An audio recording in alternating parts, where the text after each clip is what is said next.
అవకాశంగా తీసుకోవడానికి వీల్లేదు, అది వాస్తవంగా పరిగణించడానికి వీల్లేదు. సరే, అటువంటి అసహజమైనటువంటి వ్యాఖ్యలు చేసిన దాని మీద తప్పకుండా పార్టీ అధిష్టానం ఆలోచన చేస్తుంది. పార్టీలో ఉన్నటువంటి ఒక సంస్కృతికి భిన్నంగా ఎవరు వివరించడానికి వీలేదు. ఏదైనా అంతర్గతంగా సమస్యలు ఉంటే పార్టీ వేదికల ద్వారా చర్చించుకోవచ్చు, పార్టీ సమావేశాలు చర్చించుకోవచ్చు. కానీ ముగ్గురా నలుగురా ఈ పార్టీ పునాదుల నుంచి నిర్మాణం చేసి ఈ స్థాయికి వాళ్ళు రాగలిగిందంటే అనేక మంది త్యాగాలు, చర్చ జరిగిందా అండి కార్యకర్తల రాజీనామా విషయంలో పార్టీలు?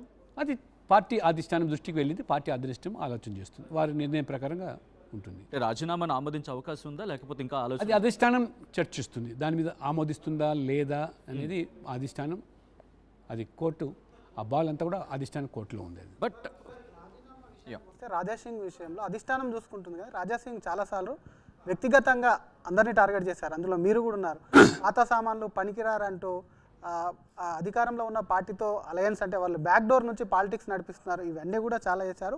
బీసీలకు ఒక ఓబీసీ మోర్చా జాతీయ అధ్యక్షులు ఉన్నారు, పార్టీలో బీసీలకు కూడా న్యాయం ఎక్కడ కూడా జరగట్లేదు, బీసీలకు న్యాయం చేయట్లేదని రాజాసింగ్ ఒక ఆరోపణ అయితే, రెండోది మొన్న ఎన్నికల్లో నిలబడేందుకు ఒకవైపు ఫామ్ ఇచ్చినప్పటికి కూడా వచ్చినటువంటి కౌన్సిల్ మెంబర్ని బెదిరించారు. ఇది ఎక్కడి రాజ్యాంగం, అసలు రాజ్యాంగం ఏ రాజ్యాంగం ప్రకారం ఎన్నికలు జరుగుతున్నాయి అన్నది కూడా రాజాసింగ్ సూటి ప్రశ్న. సార్ శ్రీధర్ గారు, నేను బహిరంగంగా రాజాసింగ్ గారి వ్యాఖ్యల మీద చర్చించదలుచుకోలేదు ఈ వేదిక ద్వారా. దానికి అధిష్టానం దృష్టికి వెళ్ళింది కాబట్టి అధిష్టానం తగిన సమయంలో తగిన నిర్ణయం తీసుకుంటుంది, ఏది మంచో చెడో తేలుతుంది. వాస్తవంగా నేను నేషనల్ రిటర్నింగ్ ఆఫీసర్లో దేశవ్యాప్తంగా ఇంతకుముందు చెప్పినట్టుగా ఇన్ని లక్షల బూతులు, వేల జిల్లాలు, మండలాలు కమిటీలు అయినాయి, ఎక్కడ కూడా ఫిర్యాదులు లేవు. ఏదైనా ఫిర్యాదు ఉంటే దానికి కూడా ఒక కమిటీ ఉంది. కానీ ఇక్కడ కూడా పార్టీ అభ్యర్థిగా పోటీ చేయాలంటే 10 మంది ప్రపోజ్ చేయాలా, 10 మంది జిల్లా అధ్యక్షులు, స్టేట్ కౌన్సిల్ మెంబర్లు, ఆ రకంగా ఆ ప్రపోజల్స్తో వచ్చినట్టయితే స్టేట్ రిటర్నింగ్ ఆఫీస్ తీసుకోకపోయినట్టయితే నా దృష్టికి తీసుకొస్తే తప్పకుండా దాన్ని పరిశీలిస్తాం. కానీ అటువంటి దాఖలాలు లేవని స్వయంగా రిటర్నింగ్ ఆఫీస్ చెప్పారు. 10 మందితో సంతకాలతో నాకు దృష్టికి రాలేదని వారు చెప్పారు. కాబట్టి అది సమస్య కాదు, ఇష్యూయే కాదు. కాబట్టి ఎవరైనా పోటీ గతంలో ఎన్నికలు జరగలేదని కాదు, సంస్థాగతంగా కూడా జిల్లా స్థాయిలో, రాష్ట్ర స్థాయిలో కూడా ఎన్నికలు జరిగి ఎన్నికల ప్రక్రియ ద్వారానే ఎన్నికైనటువంటి దాఖలాలు ఉన్నాయి. ఎందుకంటే ఇది సంస్థాగతంగా internal democracy BJP. For information నేను చెప్తున్నాను, ఇవాళ నేను ఫస్ట్ టైం హైదరాబాద్ జిల్లా ప్రెసిడెంట్గా అయినప్పుడు, లాంగ్ బ్యాక్ 5 సంవత్సరాలు జిల్లా అధ్యక్షుడిగా ఎన్నికైనప్పుడు ఎన్నిక ద్వారా ఎన్నికలు జరిగింది, పోలింగ్ జరిగింది, బ్యాలెట్ జరిగింది. మధ్యప్రదేశ్లో రాష్ట్ర అధ్యక్షునికి ఎన్నికలు జరిగినాయి. ఆ రోజు శివరాజ్ సింగ్ చౌహాన్ ప్రస్తుత మొన్నటివరకు ముఖ్యమంత్రి ఎన్నికల్లో పోటీ చేశారు.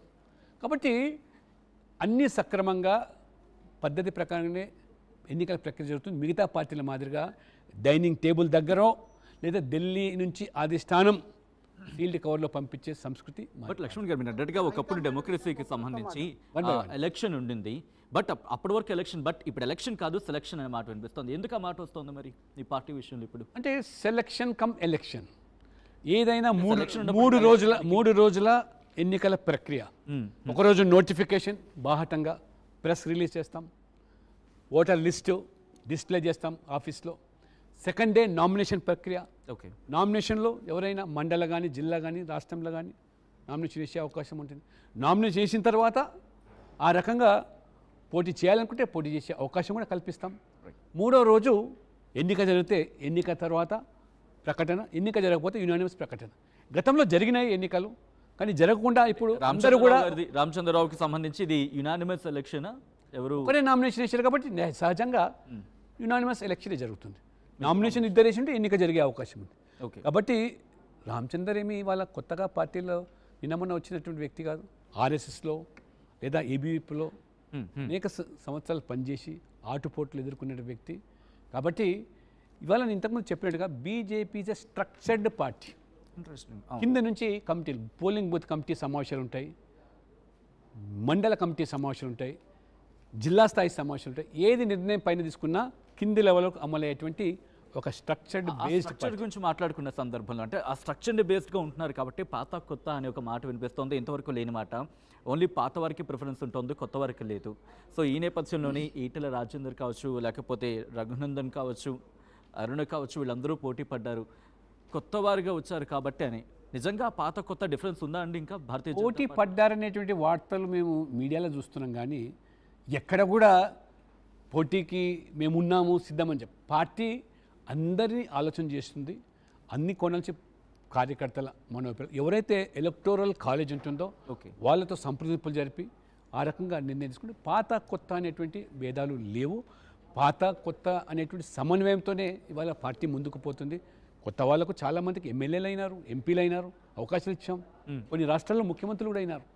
కానీ ఇవాళ సమర్థులు, పార్టీకి ఎవరు ఏ స్థానం అవసరమో, ఎవరు పార్టీలో ఎవరు ఏ స్థాయిలో ఉండాలనేది పార్టీ నిర్ణయిస్తుంది. దానికి అనుగుణంగానే పార్టీ రామచంద్రరావు ఎన్నిక విషయంలో, సెలక్షన్ విషయంలో లక్ష్మణ్, బండి సంజయ్, ముందుగా లక్ష్మణ్ పేరు గట్టిగా వినిపించింది, ఆ తర్వాత బండి సంజయ్, వీళ్ళిద్దరూ చాలా వ్యూహాత్మకంగా కీలకంగా వ్యవహరించారు. ఈ టర్మ్ ఒకవేళ కనుక అయిన తర్వాత నెక్స్ట్ టర్మ్ ఎలక్షన్స్కి ముందు ఒక పవర్ఫుల్ వాయిస్తో వచ్చేందుకు కొత్త అధ్యక్షుడి పేరు తెర మీదకి వస్తుందంటూ కూడా చర్చ జరుగుతోంది. సో అప్పుడు మళ్ళీ బండి సంజయ్నో లేకపోతే లక్ష్మణ్ను అప్పుడు మళ్ళీ తెర మీద ఇవన్నీ కూడా ఊహాజనితమైనటువంటి వార్తలు. అంటే అందులో వ్యూహాత్మకం పసలేదు, ఒక చర్చ ఉంది. అందులో అసలే పసలేదు, అంటే వ్యూహాత్మకంగా పసలేదా? ఇందులో అసలు పసలేదు. ఆయన ఇవాళ అధ్యక్షుడు అయినాడు, 3 సంవత్సరాల టర్మ్ ఉంటుంది, 3 సంవత్సరాల కోసం పనిచేస్తాడు. ఆయనకు అండగా మొత్తం పార్టీ యంత్రాంగం. బట్ అది ఈ 3 సంవత్సరాల టర్మ్ తర్వాత నెక్స్ట్ టర్మ్లో బండి సంజయ్నో లేకపోతే లక్ష్మణ్ కావచ్చు. 3 సంవత్సరాల తర్వాత సంస్థాగత ఎన్నికల ప్రక్రియ దేశవ్యాప్తంగా జరిగినప్పుడు ఇక్కడ కూడా జరుగుతుంది. తెలంగాణ కోసం సపరేట్గా ప్రత్యేకంగా సంస్థాగత ప్రక్రియ జరుగుతుంది. రైట్. తెలంగాణలో బీజేపీ అధికారంలోకి వచ్చే అవకాశం ఉంది, కానీ సీనియర్లు కావాలని రాకుండా చేసే ప్రయత్నం చేస్తున్నారు. చరిష్మా లేని నాయకులకు పదవులు ఇస్తున్నారన్న వాదన బాగా వినిపిస్తుంది. మీ ఎమ్మెల్యే రాజాసింగ్ కూడా ఇదే రకమైన ఆరోపణలు చేశారు, ఏమంటారు? నేను అదే స్పష్టంగా చెప్పాను. రాజాసింగ్ విషయంలో చర్చ విషయంలో ఏతుందో నేను బహిరంగ చర్చించదలుచుకోలేదు. దాని మీద పార్టీ ఆల్రెడీ దృష్టికి వచ్చింది కాబట్టి ఆ పార్టీ కోణంలో అది ఎంతవరకు వాస్తవం అవాస్తవం అనేది పార్టీ